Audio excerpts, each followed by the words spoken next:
ஏண்டா அவன் குடிச்சிட்டு தெருவுல விழுந்து கிடந்தாக்கா அதுக்கு அர்ச்சனை உன்ன திட்டுவாளா?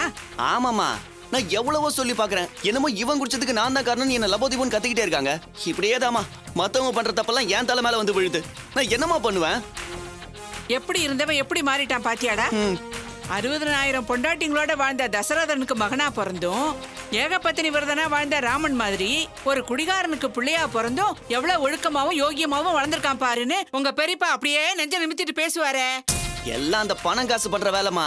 எப்படி மாறிட்டான்னு பார்த்தல, எல்லாம் வசதி வந்த உடனே பழக்க வழக்கெல்லாம் அப்படியே மாறுமா. அவன் எக்கடாவது கட்டு அழியட்டுமே. அவன் பணத்து மறுநாள ராணி வாழ்க்கையை அழிக்க பார்த்தான். நல்ல காலம் அவன் முடிச்சுக்கிட்டு அவ புருஷனோட வாழ போயிட்டா. இப்ப என்னன்னா அவன் உன் வாழ்க்கையில அழிச்சிட்டான். ஐயோ, குடி போதையில உன் மாமனார கை நீட்டி அடிச்சிட்டான். இந்த ரேவதி பொண்ணு வேற அப்பா சொன்னாதான் வருவேங்கிறான்ற. இனிமே என்னதாண்டா பண்ண போற? அதுவும் ஒரு வகையில நல்லதுதாமா. என்னடா சொல்ற? என்னதான் அவன் என்ன மன்னிச்சு ஆபீஸ்ல வேலை கொடுத்து கூட வச்சிருந்தாலும் அந்த செல்வம் என்ன கொஞ்சம் தள்ளியே தாமா வச்சிருக்கான். இப்ப ரேவதி வீட்டுல நடந்த தகராறால என் வாழ்க்கை அவனால வீணா போச்சுன்னு ரொம்ப ஃபீல் பண்றான். அதனால அவன் மனசுக்குள்ள நான் கொஞ்சம் இடம் பிடிச்சிருக்கேன். அதனால உனக்கு என்னடா லாபம் இருக்குமா? 8 வயசுல இருந்து ஸ்பேனர் புடிச்சு உழைச்சு களைச்சு போன அவனுக்கு இப்ப ஓய்வு தேவைப்படுது. அது மட்டும் இல்லாம குடி போதையில ஒரு சுகம் மயக்கம் இருக்குன்னு அவன் நல்லா தெரிஞ்சுக்கிட்டான். என்ன இருந்தாலும் அவன் உடம்புல உன் வீட்டுக்கார ரத்தம் தானே ஓடுது. அதான் தினம் குடிக்கிறதுக்கு ஏதாவது ஒரு காரணத்தை தேடி கண்டுபிடிச்சு குடிச்சிட்டு இருக்கான். இப்ப அவன் பக்கத்துல நான் இருக்கேன். என்ன பார்க்கும் போதெல்லாம் தன் தம்பியோட வாழ்க்கை தன்னால பாழா போச்சேன்ற குற்ற உணர்ச்சியில இன்னும் அதிகமா குடிப்பான். குடிக்கலனா கூட அவனை நான் குடிக்க வைப்பம்மா. அவனை குடிகாரனாக்குறதுல உனக்கு என்ன லாபம்? என்னம்மா புரியாம பேசுற? தாலி கட்டின நாள்ல இருந்து உன் வீட்டுக்காரரை நீ பாக்கலையா? குடிக்க ஆரம்பிச்சுட்டா இனிமே எங்க உருப்படுறது? உழைப்புன்னு சொல்லிக்கிட்டு இருந்தால, இனிமே அதெல்லாம் அப்படியே மங்கும். இந்த கரெக்டான சூழ்நிலையை பயன்படுத்தி அவன் கிட்ட இருக்கிற எல்லாத்தையும் அந்த அர்ச்சனான்னு ஒருத்தி கூட இருக்காளே, அது உனக்கு மறந்து போச்சா? மறக்கலமா. செல்வத்தை குடிகாரனாக்கிட்டா அர்ச்சனாவுக்கும் அவனுக்கும் நடுவுல ஒரு விரிசல் வரும். அந்த விரிசலை பெருசாக்கி அர்ச்சனாவை நிரந்தரமா செல்வத்துக்கிட்ட இருந்து பிரிச்சிடலாம். அப்புறம் அந்த செல்வத்துக்கு பக்கபலமா இருக்க போறது நந்தினி தான். நந்தினிக்கு எப்பவும் என் மேல நல்ல அபிப்பிராயம் இருக்கு. அதனால அதை நான் பாத்துக்கிறேன்.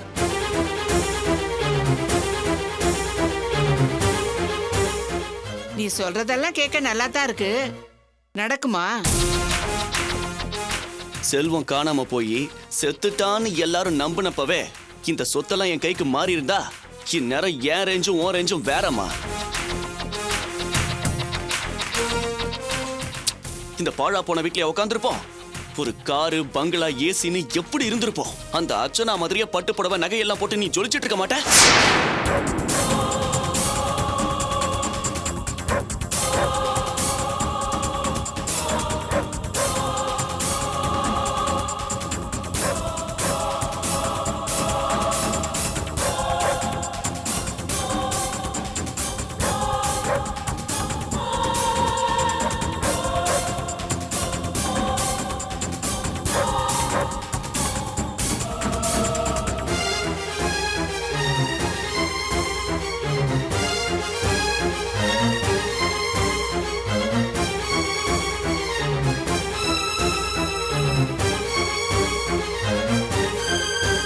இப்ப நான் சொன்னபடி மட்டும் நடந்துட்டா போதும், நமக்கு நிச்சயமா அப்படி ஒரு வாழ்க்கை அமையும். அதனால ரேவதி பிரச்சனையை விடு. காரு வசதி பங்களான்னு வந்துட்டா அவங்க அப்பாவே ரேவதியை கூட்டு வந்து என்னோட வாழ வைக்க போறாரு. அதனால நாம இப்ப முதல்ல செல்வம் விஷயத்தை கவனிப்போம்.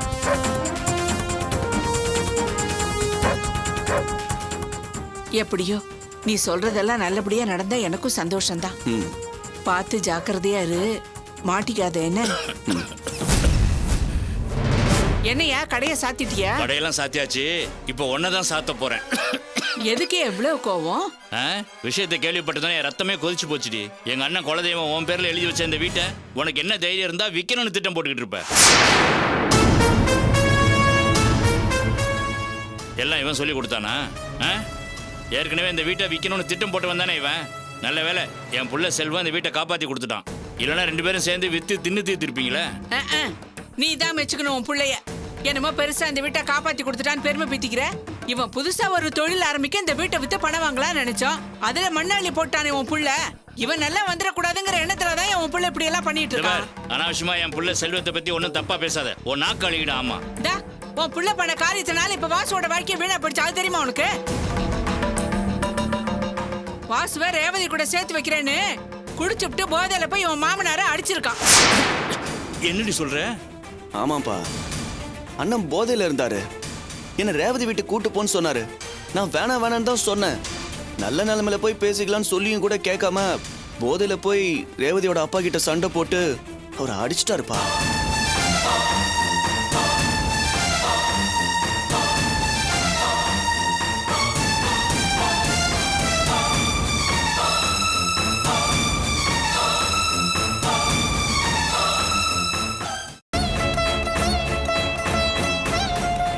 அப்பாவை அடிச்சிட்டதுனால இது வரைக்கும் வந்து வாழறேன்னு சொல்லிட்டு இருந்த ரேவதி இனிமே அப்பாவே அனுப்பி வச்சாதான் வருவேன்னு சொல்லிட்டாளாம்.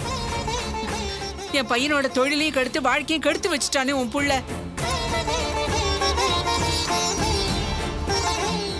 ஏன் நீ குடிக்காத குடியா? இன்னி வரைக்கும் யார் குடும்பமாவது உன்னால கெட்டிருக்காயா? ஆனா அந்த செல்வம் இவன் குடிய கெடுத்துட்டானேயா. நீதான் என்னமோ பெருசா அவனை பத்தி பேசிட்டு இருக்க. நீ குடிய நிறுத்திட்டேயா, இப்ப அவன் குடிக்க ஆரம்பிச்சிட்டான். ஆரம்பத்திலே எப்படின்னா இன்னும் போக போக என்னெல்லாம் நடக்க போதோ.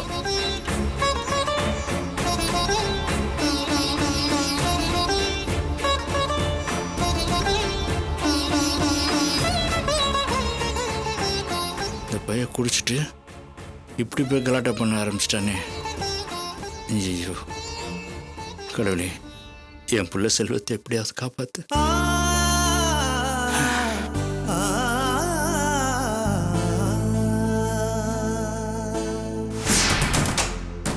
என்ன வாசு சொல்றீங்க? செல்வம் குடிக்கிறாரா? அட என்னங்க நீங்க இதுக்கே எப்படி ஆச்சரியப்பட்டீங்கன்னா? ஆச்சரியம் மட்டும் இல்ல வாசு, அதிர்ச்சியாவும் இருக்கு. ஆனா மனசுக்குள்ள சந்தோஷமாவும் இருக்கு. இருந்தாலும் செல்வம் குடிக்கிறாருங்கறத என்னால முழுசா நம்பவும் முடியல. அவன் குடி போதையில ரேவதியோட என்ன சேர்த்து வைக்கிறேன்னு சொல்லி என் மாமனார் வீட்டுக்கு கூட்டு போய் சமாதானம் பேசுறேன்னு போதையில என் மாமனாரையே போட்டு அடிச்சிட்டான். செல்வம் மேல மதிப்பும் மரியாதையும் வச்சிருந்த என் பொண்டாட்டி ரேவதியே கோவப்பட்டு அவளே அவனை வீட்டை விட்டு வெளியே போன்னு விரட்டி அடிச்சிட்டா.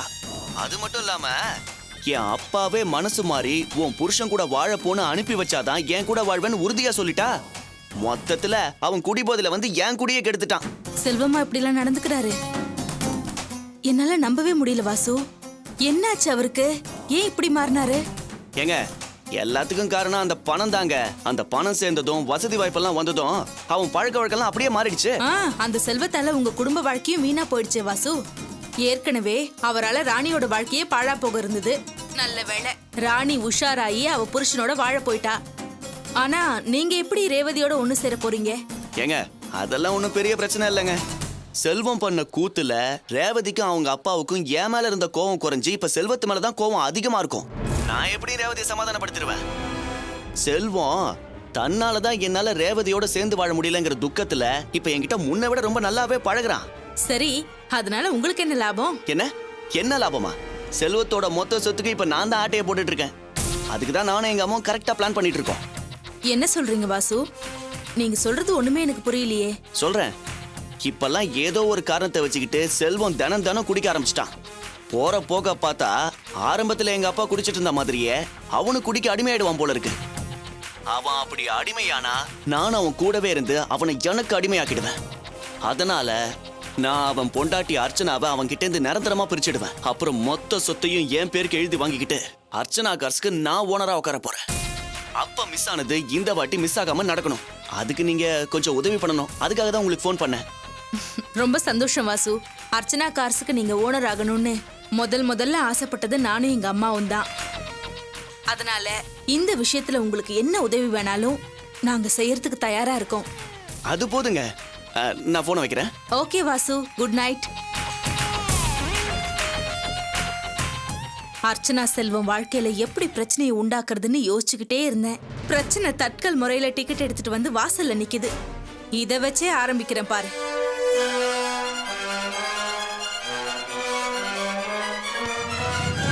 என்ன சிவகாமி பேசுற? அர்ச்சனா யாரு? நம்ம பொண்ணு பிரியாவோட அக்கா.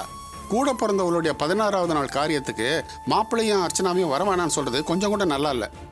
நீங்க தாங்க எல்லாம் தெரிஞ்சிருந்தோ தெரியாத மாதிரி பேசுறீங்க. அன்னைக்கு அர்ச்சனா ஆஸ்பத்திரிக்கு வந்திருந்தாளே, பிரியாவை பார்த்துட்டு அம்மா எப்படிம்மா தங்கச்சிக்கு இப்படி ஆச்சுன்னு ஒரு வார்த்தை என்கிட்ட கேட்டாளா? சரி அவளை விடுங்க, மாப்பிள்ளையாவது உங்ககிட்டயும் வினோத்துக்கிட்டையும் ஆறுதலா ஏதாவது பேசினாரா? ஏதோ 3ஆம் மனுஷன் மாதிரி வந்தாங்க, வந்துட்டு கடமையேன்னு போயிட்டாங்க. என்னம்மா பேசுறீங்க? அந்த நேரத்துல ஆள் பார்த்து இன்னார்கிட்ட இப்படிதான் பேசணும்னு நான் பேச முடியும்? நாம என்ன அந்த மாதிரி சூழ்நிலையில இருந்தோம்? சரிடா, பிரியா போய் 16 நாள் ஆக போகுது. இது வரைக்கும் குழந்தை எப்படி இருக்கிறான், அவன் அம்மாவை கேட்டு அழறானா, அவனுக்கு எப்படி ஆறுதல் சொல்றீங்கன்னு ஒரு வார்த்தை ஆறுதலா நம்ம கிட்ட பேசியிருப்பாங்களா? அர்ச்சனா மட்டும் இல்லை வினோத், மாப்பிள்ளையும் ரொம்பவே மாறிட்டாரு. அதனாலதான் சொல்றேன், 16வது நாளுக்கு அவளை கூப்பிட போய் அவமானப்பட்டு திரும்பி வராதீங்கன்னு. இதை பார் சிவகாமி, நீ என்னதான் சொன்னாலும் சரி, நம்ம பொண்ணோட 16வது நாள் காரியத்துக்கு மாப்பிள்ளையும் பொண்ணையும் கூப்பிடாம இருக்கிறது அது எனக்கு என்னமோ முறையா படலை. அம்மா, அவங்க தான் முறை தவறி நடந்துக்கிட்டாங்கன்றதுக்காக நாமளும் அந்த மாதிரி நடந்துக்க கூடாதுமா. அர்ச்சனாவையும் செல்வ மாப்பிள்ளையும் கூப்பிடலாமா? இல்லங்க, அத்தை சொல்றதுதான் சரி. அர்ச்சனா மாறி இருந்தாலும் பரவாயில்ல, செல்வம் மாறி போயிட்டாரு. கூடவே அவரோட பழக்க வழக்கங்களும் ரொம்ப மாறி போச்சு. நீங்க அவங்கள கூப்பிட போனீங்கன்னா வீணா உங்களுக்கு அவமானம் தான் வந்து சேரும். ஏய், என்னடி மாப்பிள்ளையோட பழக்க வழக்கெல்லாம் மாறிடுச்சுன்னு புதுசா சொல்லிட்டு இருக்க? நான் கேள்விப்பட்டது தாங்க சொல்றேன். அப்படி என்ன கேள்விப்பட்ட? வேண்டாம், விட்டுடுங்க. ஜெயந்தி, மாப்பிள்ளைய பத்தி ஏதோ சொல்ல வந்துட்டு ஏன் தயங்குற? சொல்லு. இல்ல மாமா, இதை எப்படி சொல்றதுன்னு தெரியல. ஆனா சொல்லாமலும் இருக்க முடியல. ஏன்னா இது நம்ம அர்ச்சனாவோட வாழ்க்கை பிரச்சனை. ஏய், இப்ப என்ன விஷயம் நீ சொல்ல போறியா இல்லையா? சொல்லிடுறேங்க. செல்வம் ஏதாவது ஒரு காரணத்தை சொல்லி தினம் தினம் குடிக்க ஆரம்பிச்சிடுறாராம்.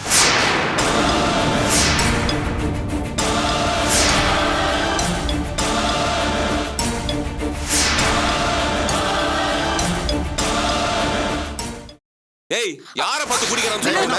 என்னடா இது? என்னப்பா, செல்வ மாப்பிள்ள குடிக்கிறாரு நம்ம கிட்டே வந்து சொல்றா? இங்க பார், செல்வ மாப்பிள்ள கொலை பண்ணாருன்னு சொல்லு. ஏதோ உணர்ச்சி வசப்பட்டு பண்ணிருப்பாருன்னு நினைப்போம். ஆனா குடிக்கிறாருன்னு சொல்லாத, அதை நாங்க நம்ப மாட்டோம். எனக்கு என்னங்க, செல்வம் குடிக்கிறாருன்னா அவர் மேல வீண் பழி போடணும்னு ஆசையா? அந்த ரேவதியையும் வாசுவையும் சேர்த்து வைக்கணும்னு செல்வம் நல்லா குடிச்சிட்டு ராஜசேகர் வீட்டுக்கு போயிருக்காரு. அங்க அவர்கிட்ட தகராறு செஞ்சு செல்வம் அவரை கை நீட்டி அடிச்சிருக்காரு. செல்வம் மேல மதிப்பு மரியாதையும் வச்சிருந்த ரேவதி அவரை திட்டி வீட்டை விட்டு வெளியே அமைச்சிருக்கா. என்ன வழியில பார்த்த வாசு என் வாழ்க்கையே பறி போயிடுச்சுன்னு புலம்பி தள்ளிட்டாரு. இல்லன்னா செல்வம் குடிக்கிறது எனக்கு எப்படிங்க தெரியும்?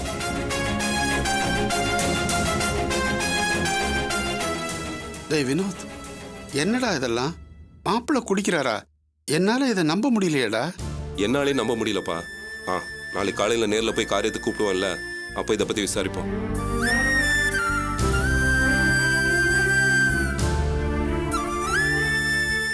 இது என்ன அர்ச்சனா வாழ்க்கையில புது பிரச்சனை? அவ என்கிட்ட பேசலைனாலும் எங்க இருந்தாலும் அவ நல்லபடியா சந்தோஷமா வாழணும் தானே நான் நினைச்சிட்டு இருந்தேன்.